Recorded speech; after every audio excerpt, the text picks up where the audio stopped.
vai nos falar sobre como veículos autônomos conseguem perceber o que acontece ao seu redor e tomar decisões. Lucas, já, muito obrigada. Boa noite, tudo bom? Boa noite.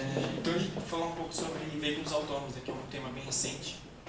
E o título da palestra é Como veículos autônomos conseguem perceber o ambiente e tomar decisões.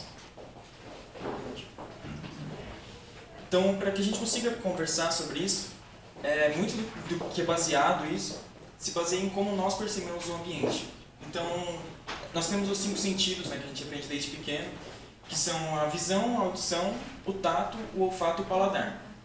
E são com esses sentidos que a gente consegue entender o ambiente que nós estamos e tomar decisões através disso. Então, eu estou enxergando alguma coisa na minha direção, eu desvio dela. Então, com esses sentidos, nós conseguimos entender esse ambiente e nos adaptar a ele.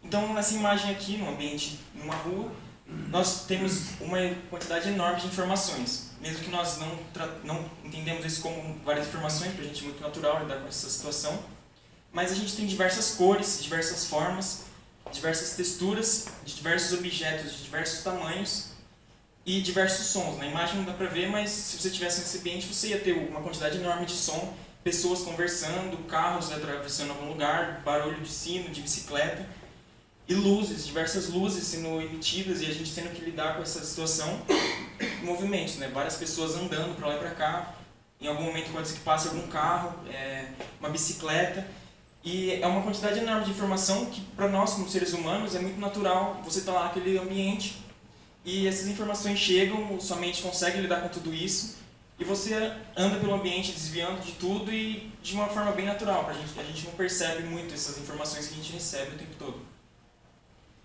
Então, são os 5 sentidos, né? A audição, de um modo bem simples, a gente pode dizer que ela ajuda a gente a distinguir sons, né? Que tipo de som é aquele, uma música, ou então um grito, alguma coisa. E ela é importante também para a comunicação, a gente consegue interpretar falas e nos comunicar através da audição. E também a gente consegue localizar o som, então se vem um som daquele lado, eu sei que o som está vindo daquela direção e eu consigo identificar isso. O tato também é importante, porque com ele a gente consegue diferenciar texturas, sentir dor, frio, calor, então ele também é muito importante para a gente. O olfato é bem simples, né? A gente pode dizer que a gente consegue sentir odores, e odores bons ou ruins, distinguir esses odores. O paladar, a gente tem aqueles 5 tipos de sabores básicos, né? O doce, o salgado, o azedo, o amargo e o umami, que na nossa cultura ocidental a gente não conhece muito, mas na cultura oriental ele é bem utilizado, né? A pessoa consegue diferenciar bastante. E a visão, que é uma das mais importantes, né? A gente se baseia muito na visão, que a gente consegue diferenciar as cores, as formas pela visão, as texturas, as distâncias. Com os nossos 2 olhos a gente tem 2 pontos de referência, né? Então, com essa imagem, uma imagem de um olho e uma imagem do outro olho, nosso cérebro consegue diferenciar isso e perceber se o objeto está mais distante ou se está mais perto. E também movimentos, né? Como eu disse, se tem um objeto vindo na sua direção, o olho consegue captar isso rapidamente e como reflexo você desvia desse objeto. Então, esses sentidos são muito importantes para que a gente consiga estar no ambiente e lidar com esse ambiente de um modo bem simples.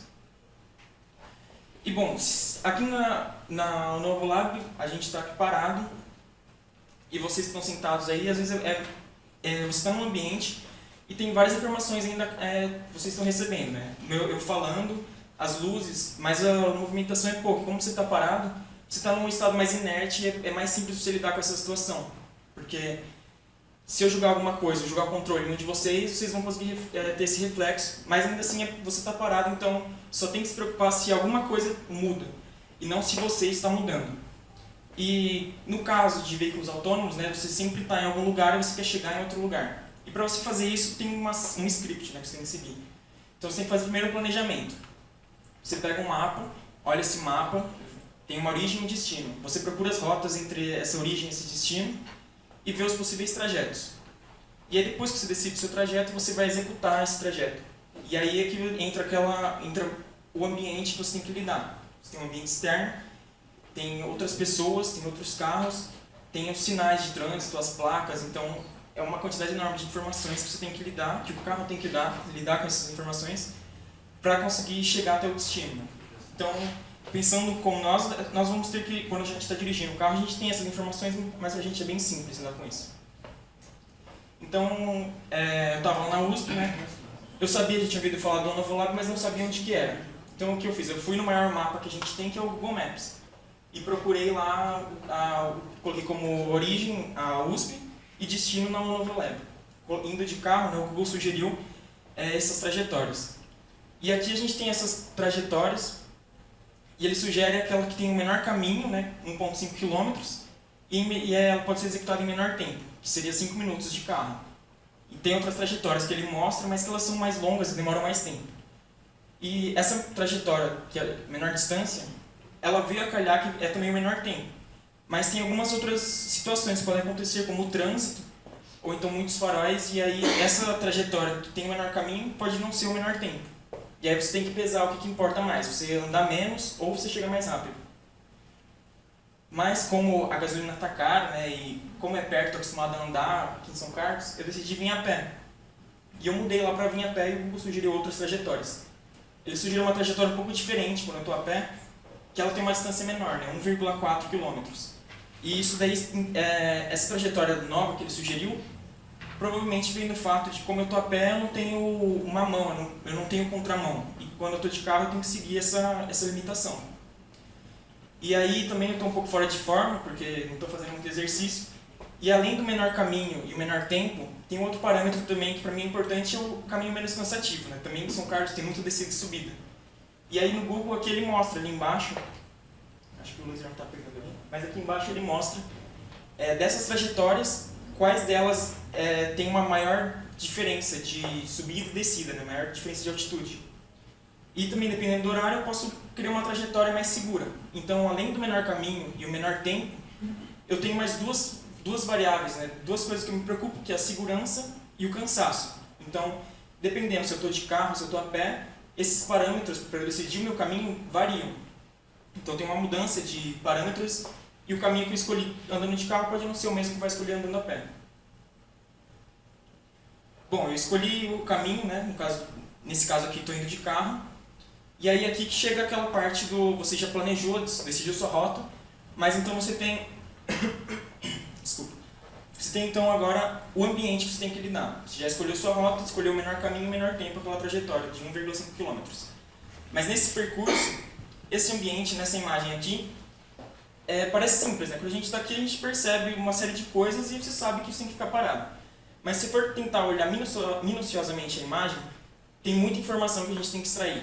Você vê esse carro parado na sua frente e você pensa, por que ele está parado, né? Se você vê o farol lá em cima, você vê que tem um farol vermelho. Então você já pensa, ele está parado porque o farol está vermelho e está esperando abrir o farol. Mas se o farol tivesse verde, você poderia tomar outra decisão. O carro está parado por quê? Você pode tomar uma decisão de buzinar para ver se ele se atenta que o farol está aberto. Ou então ele te avisa que ele está quebrado. E aí, sabendo que ele está quebrado, você tem que tomar a decisão de ultrapassar esse carro e seguir seu caminho. Mas se você olhar ali no canto esquerdo, tem um carro vindo na mesma rua que você ultrapassaria esse carro. Então você tem que ficar atento a isso, porque você ia ter que entrar na contramão para ultrapassar. Mas como tem um carro vindo, você tem que prestar atenção nisso e deixar o carro passar, ter uma comunicação com esse carro, para você saber se você vai ou se ele vem, para evitar um acidente, né? E também tem as faixas, né? Eu não poderia estar no meio da faixa, porque eu ia atrapalhar os carros que estão vindo na outra mão. Aqui não tem nenhum pedestre, mas se eu decido atravessar e de repente aparece um pedestre na faixa de pedestre, eu tenho que estar atento a isso para também desviar dele ou parar o carro. Então é uma imagem simples, quando a gente olha de um primeiro momento, a gente sabe tudo o que está acontecendo ali, tudo o que tem que fazer. Mas se for olhar detalhe a detalhe, é uma quantidade enorme de informações que a nossa mente detecta e trabalha de modo simples, né, de modo autônomo. Então, veículos autônomos, né, nós temos essa autonomia. Eu procurei no Google pela definição de autonomia, né, uma definição bem simples. Aquele que é autônomo, independente, ou seja, que toma suas próprias decisões sem interferências exteriores. Então, autonomia nesse caso, dirigindo um veículo, né, é entendimento da situação em que você está. Então, você toma suas decisões baseadas no entendimento da situação atual e em conhecimentos anteriores. Pra gente é simples fazer isso porque desde pequeno está acostumado a estar num carro, seu pai dirigindo, sua mãe dirigindo, um adulto dirigindo, e você vai aprendendo aquilo, vai assimilando tudo aquilo. E quando a gente começa a dirigir, é bem simples você entender toda a situação. A gente tem essa autonomia. Então, a gente escolheu o trajeto, escolheu o percurso, e a gente tem essa autonomia. Teve autonomia na escolha do trajeto, na análise do ambiente para tomar suas decisões, e em todas as decisões que você tomou no momento que você estava dirigindo, durante todo esse percurso. Agora, como um veículo pode se tornar autônomo? Para a gente é muito simples. A gente viu todas as imagens e a nossa mente detectou todas as informações, tratou todas as informações de modo bem simples, de modo rápido, e a gente já sabia o que tinha que fazer. O farol estava fechado, o carro estava parado, tinha que esperar. E se eu fosse tentar ultrapassar, tinha um carro vindo. Mas a gente percebe também que esses ambientes são ambientes muito complexos. Para a gente pode parecer simples, mas é uma quantidade enorme de informação.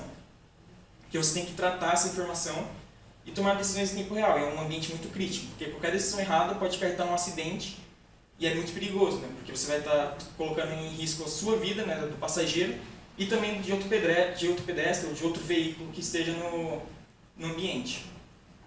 Então, essa é a pergunta, né? Como um veículo pode se tornar autônomo? Bom, a gente falou dos sentidos. E como um veículo tem sentidos? É através dos sensores. Então, tem esses sensores que são os mais usados, tem uma infinidade de sensores que o pessoal tenta utilizar. Mas nos trabalhos de pesquisa, geralmente os que mais usam são esses. São câmeras, sensores a laser, radares e sonares. Então você tem um ciclo de dados e de tratamento desses dados.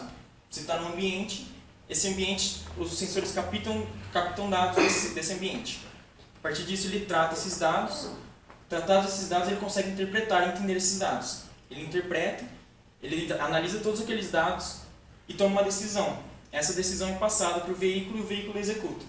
Quando ele executa essa ação, ele sai do estado que ele estava anteriormente e entra num novo estado que ele não sabe o que está acontecendo. Então, de novo, ele tem que capturar mais dados, tratar essa informação, interpretar, tomar uma nova decisão e executar uma ação. E aí é um ciclo contínuo de uma quantidade enorme de dados tendo que ser tratada e tendo que ser tomada essa decisão, esse tratamento em tempo real. Então, falar um pouco do laboratório. Como o veículo percebe o ambiente? O que a gente faz para o veículo conseguir perceber esse ambiente? Eu trabalho lá no laboratório de robótica móvel, faço mestrado lá, e a gente tem o projeto Carina. Carina é sigla para Carro Robótico Inteligente para Navegação Autônoma. Em 2009, iniciou o projeto Carina com esse veículo, esse carro de golfe elétrico. Ele possui esses sensores bem grandes aí na frente, sensores lasers, e ele é um carro elétrico. Então, por ele ser elétrico, ele foi um tanto quanto simples de você conseguir automatizar ele. Porque a parte de freio, de aceleração, por já ser elétrico, era muito fácil, né? Você tinha uma voltagem de captação e você enviava uma outra voltagem para acelerar ou então para frear. E aí, esses testes começaram com esse carro, começaram a desenvolver alguns trabalhos nesse carro, e quando se mostrou que era viável esse carro elétrico, aí conseguiu verba e desenvolveu um projeto mais desafiador, que é o segundo carro ali, aquele carro branco ali em cima, que é o Carina 2. O Carina 2, ele é um carro simples, você pode ir na concessionária e comprar o mesmo modelo. Não foi nenhuma adaptação feita pela concessionária e vendido pra gente. Foi um carro normal que comprou e o pessoal do laboratório teve que se encarregar de hackear o carro, identificar como que ele tratava as informações dentro dele e como era possível enviar essas informações para ele executar. Então foi um trabalho bem grande para conseguir tornar ele autônomo, bem mais difícil do que o carro elétrico. Então ainda para ver os sensores que ele utiliza ali naquela foto. Né? Ele tem um sensor laser ali embaixo, igual que ele usava no carro elétrico. Em cima dele ele tem outro sensor laser que é 360 graus, era mais moderno. Foi em 2011 que começou esse projeto. E lá na frente, lá em cima, atrás do sensor laser de cima, tem um GPS e uma câmera também. Então os sensores mudaram, o tratamento do carro também mudou, porque era um carro bem mais sofisticado. E em 2013, quando o carro já estava pronto para testes, foi feito na América Latina o primeiro teste em via pública de um carro autônomo, que foi a gente que fez, em 2013. E aí apareceu na mídia, o pessoal divulgou, e isso é bom, porque acaba trazendo mais investimento. E é por isso, a partir de 2013, 2014, a Scania fez uma parceria com a USP, com o LRM, para desenvolver esse caminhão autônomo. E aí você pode ver também o avanço dos sensores, né? De sensores, vários sensores acoplados, ele passou para duas antenas, ali em cima tem duas antenas, e na frente dele ele tem uma câmera estéreo e um radar. Então foram sensores bem mais simples que foram utilizados. E através desses sensores, né, utilizando esses cabos, As áreas que o laboratório desenvolve são as áreas de percepção, mapeamento, né, o estudo de cidades inteligentes, a simulação, o controle e o planejamento de trajetórias. Então, como os nossos veículos percebem o ambiente? Através dos sentidos deles, que são os sensores. Os sensores a laser, sensor lidar, o radar, a câmera estéreo, o GPS e a IMU. Eu vou falar um pouco mais desses sensores mais pra frente. Então, são diversos sensores executando ao mesmo tempo e capturando dados o tempo todo. E gera uma quantidade enorme de dados, né? São 5 sensores que mandam essas informações para o computador e o computador tem que tratar essas informações e tomar uma decisão. Então, falando dos sensores, o sensor laser, o sensor lidar. Ele é um sensor de 32 feixes de laser. São 32 feixes que emitem uma luz e eles estão em ângulos diferentes. E aí, ele emite essa luz e, calculando o tempo que a luz demorou para viajar até um lugar e retornar, que ele captou essa luz e esse reflexo de novo, ele consegue estimar a distância até aquele ponto. E ele consegue a posição x, y, z do ponto e gera uma nuvem 3D, uma nuvem de pontos 3D. Aqui tem um vídeo desse sensor sendo captado na simulação. E aí, essa é a nuvem de pontos 3D que ele gera. Então, como que você trata esses dados? Ele joga esses dados cru e você tem que saber o que fazer com eles. Então, geralmente, você quer identificar alguma coisa, seja o chão ou então árvore. Você quer procurar uma árvore, então você procura uma forma cilíndrica, né? Uma distribuição cilíndrica desses pontos e com uns pontos mais esparsos em cima dele. Então, você identifica aquilo como uma árvore e vai testando até você ver que ele está realmente acertando nisso. Ou então, você encontra pontos formando um plano no mesmo plano da roda do carro. Então, você identifica a área navegável do veículo, a rua. E aí, se você encontrar nessa rua que você identificou pontos dispersos, você pode identificar aquilo como um buraco. Ou então, pontos acima do plano, você identifica como um obstáculo. E aí, são inúmeros os meios que você pode tratar, né? Você tem esses dados, você, humano, olha esses dados e tenta identificar um padrão para aquilo que você quer encontrar e tenta passar esse padrão, ensinar esse padrão para o carro. Esse aqui é o outro sensor, é o radar. Ele é bem mais simples. Ele funciona propagando ondas de rádio. Essas ondas colidem com algum objeto e ecoam de volta. O sensor então capta esse eco e calcula, da mesma forma que o sensor laser, ele calcula a distância desses obstáculos. Só que ele é bem mais simples. Ele lança essas ondas e os 64 primeiros ecos que ele encontrar, ele calcula esses pontos e a distância desses pontos. Então ele emite o som e calcula a distância até os 64 primeiros pontos que ele encontrar. Só que ele não dá noção de tamanho do objeto. Então, geralmente, usa esse sensor fundido com outro sensor. Você identifica onde está aquele obstáculo, seja qual for, e utilizando outro sensor você vê o tamanho e quão grande, quão relevante é aquele obstáculo que ele identificou. Outro sensor é a câmera estéreo. É uma sacada bem genial. Como eu falei dos olhos, a gente tem 2 pontos de diferença e nosso cérebro consegue identificar a profundidade através dessa diferença que ele identifica. E a câmera estéreo ela tem que fazer exatamente isso. Ela tem 2 câmeras paralelas e elas capturam simultaneamente as imagens. Com essas imagens capturadas, ele vê os pontos de referência, né, os pixels de referência, e vê o quanto ela se diferenciou nas 2 imagens. Aqui em cima a gente tem a imagem esquerda e a imagem direita. E aí com essa diferença dessa imagem ele gera um mapa de disparidade, que é chamado mapa de disparidade. E essa é a imagem preto e branco aqui embaixo.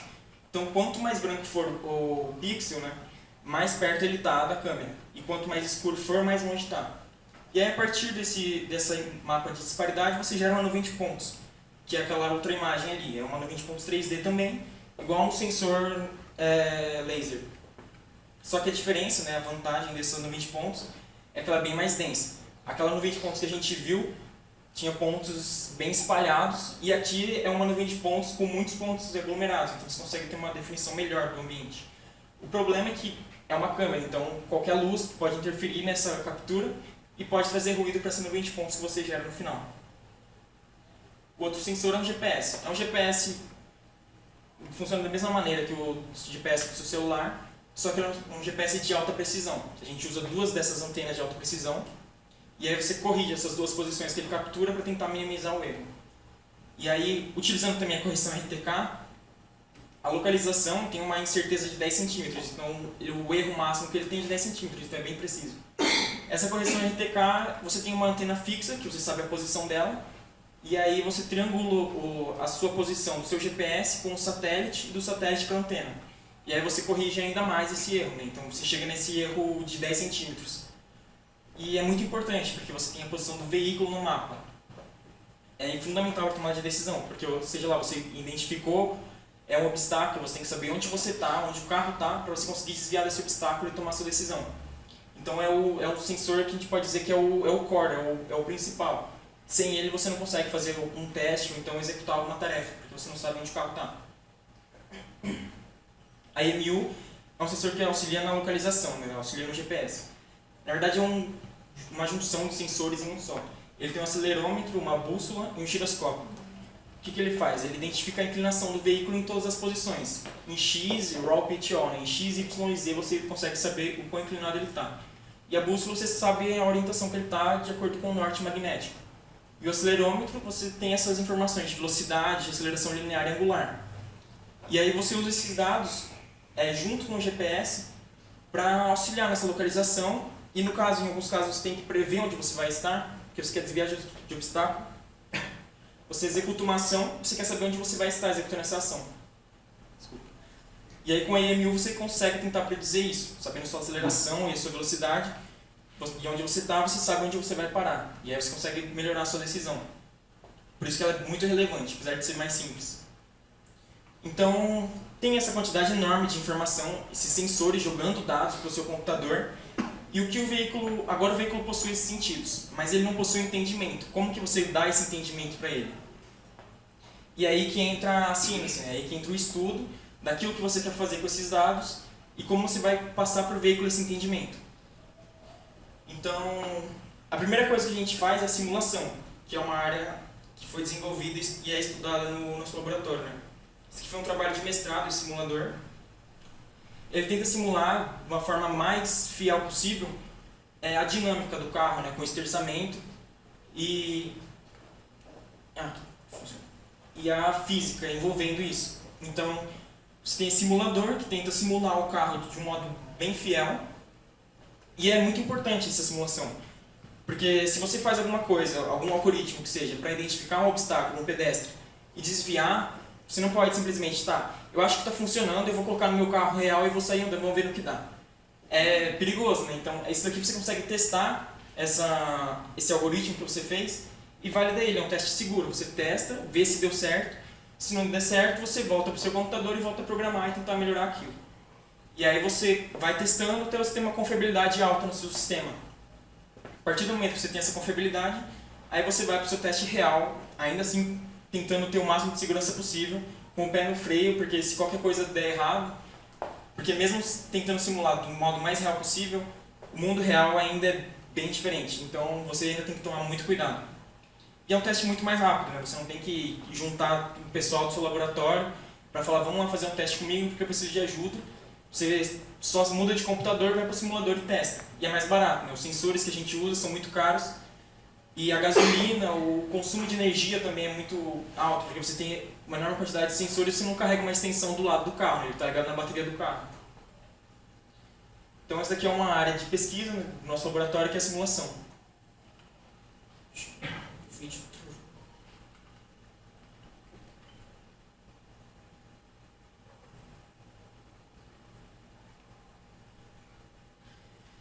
Bom, então você tem os dados, a simulação já deu certo, você quer então testar os seus algoritmos. Outras formas de testar, dependendo do sensor que você estiver utilizando, é utilizar imagens. A câmera estéreo você consegue, em alguns datasets na internet, você consegue imagens de câmera estéreo e aí você consegue testar os seus algoritmos. Né? Nesse primeiro vídeo, usando a câmera estéreo, ele tenta identificar a área navegável para o veículo. Então, no chão, aquelas cores variando de vermelho até amarelo, é o quão confiável ele é, quão confiável aquela estimativa que ele está dando é. Então dá para perceber que a calçada, em alguns momentos, ele pega com uma confiabilidade menor, mas em momento algum ele pega os carros. Então é um algoritmo bem promissor, aparentemente, mas lógico, tem as suas falhas, e é no teste que você consegue validar isso. Algumas calçadas ele identifica, mesmo com uma confiança menor, mas identificando os obstáculos você consegue se manter no centro da sua trajetória, no centro da rua. Esse outro vídeo aqui é um método também desenvolvido no mestrado, que também usa a câmera estéreo. E aí ele identifica obstáculos, sejam eles quais forem. Tem os pedestres passando, os ciclistas, e ele identifica esses obstáculos, e não só identifica, mas também mapeia. Então, o pedestre foi identificado, colocou um retângulo verde em volta dele. E conforme a pessoa continua andando, esse retângulo segue ela. Então ele identificou aquele obstáculo, aquela pessoa, e ele continua sabendo onde essa pessoa está andando, onde essa pessoa está. E ele identifica não só pedestres e ciclistas, como outros carros que foram passando ali. Então você consegue utilizar esses sensores, dependendo de como você tratar esses dados, de forma inteligente. E pensando como você está identificando aquilo e tentando passar para o computador, você consegue utilizar esses sensores e identificar a região que você quer e tratar esses dados.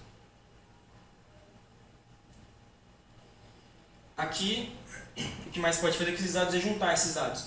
Aqui a gente usa o sensor laser, o sensor lidar, gerando aquela nuvem de pontos, e o GPS, utilizando para localização. E aqui nesse vídeo, ele identifica, nos pontos verdes são a trajetória que ele criou, né, com os pontos de GPS, e vermelho é onde ele identifica como obstáculo. Então o sensor está rodando lá, o sensor laser, 360 graus, e está gerando essa nuvem de pontos. E aí ele identifica o que está acima do plano, do chão, como obstáculo. Então aqui ele não identifica, não diferencia, né? Ele tem uma árvore, mas é tratada como qualquer outro obstáculo. Então ele segue a trajetória que está passada para ele e vai identificando os obstáculos no meio do caminho. Então ele consegue seguir a trajetória, e se algum obstáculo aparecer na frente dele, ele consegue identificar aquele obstáculo e tomar uma decisão, seja ela de parar ou então tentar desviar do obstáculo. Então é uma quantidade enorme de dados, mas você consegue tratar esses dados de acordo com o que você está tentando procurar. Você analisa esses dados você mesmo, e através dessa análise você tenta passar de algum jeito para o veículo. E aí o veículo consegue usar esses dados e também identificar essa informação que você quer. Bom, então é muita informação, né? Como a gente viu nas imagens, você tem os sinais de trânsito, os carros, os pedestres, aqueles algoritmos identificam carros, identificam os pedestres, mas alguns outros métodos que a gente não desenvolveu, não estudou ainda, mas estudam lá fora, sinais de trânsito. Você tem que identificar um semáforo e saber se ele está verde, se ele está amarelo, se ele está vermelho. Então, além de identificar os pedestres e os carros, os obstáculos, saber onde você tem que navegar, você ainda tem toda essa semântica ao redor de você. Identificar os sinais de trânsito, identificar as placas, o limite de velocidade passado pela placa, se aquela área é contramão. Todas essas informações você tem que tentar tratar. As faixas que você está passando, você tem que manter dentro de uma guia, você não pode, de uma via, você não pode ficar no meio da faixa. As calçadas, você não pode subir na calçada. Cruzamentos, você tem que identificar um cruzamento e saber que pode passar um carro ali. As rodovias, onde você está numa velocidade maior e vários outros carros. Você não tem muita sinalização, mas você tem muitos carros em alta velocidade. A mudança de faixa, você vai tentar, um carro para na sua frente porque está quebrado, você vai tentar desviar dele, você vai mudar de faixa, mas o que tem nessa faixa? Tem alguém na frente, tem alguém atrás? Que velocidade você pode entrar, quando você pode entrar? É muita informação, e esses algoritmos que eu fui mostrando, esses vídeos, eles tratam isoladamente alguns casos separados. Então, um vídeo mostrava identificando os pedestres, o outro mostrava identificando a rua, o outro usava o GPS e a nuvem de pontos para identificar todos os obstáculos. Mas se você for tentar executar todos ao mesmo tempo e tratar essa informação, é um problema muito grande, porque é muito algoritmo, muito dado, é muito pesado. E você não quer que dê tela azul no meio do seu carro autônomo que está te levando para sua escola, levando seu filho para a escola. Então, como tratar isso, né? Como o veículo vai conseguir lidar com tantas informações e tantas responsabilidades, né? Você tem muitos dados, a sua capacidade de processamento é reduzida. Você está num carro, você não pode aumentar muito a sua capacidade de processamento, porque não cabe. Se você for colocar muitos computadores, não vai caber. E além disso, todos esses sensores, onde eles vão estar ligados? Eles estão ligados na bateria do carro e uma bateria auxiliar que a gente tem lá atrás, mas que também você não pode ligar infinitos sensores. Você vai acabar com a sua bateria e o seu carro vai parar no meio do caminho, porque você vai ter que pedir para alguém fazer uma chupeta para você conseguir voltar a andar. Então esse uso de energia é muito alto, e também um grande problema é a decisão centralizada. O seu carro autônomo está decidindo tudo o que ele tem que fazer, mas se tiver outro carro autônomo, como que eles vão se comunicar? É um problema, porque se você decide, Ah, para mim é mais importante, eu estou no cruzamento. Para mim é importante eu atravessar.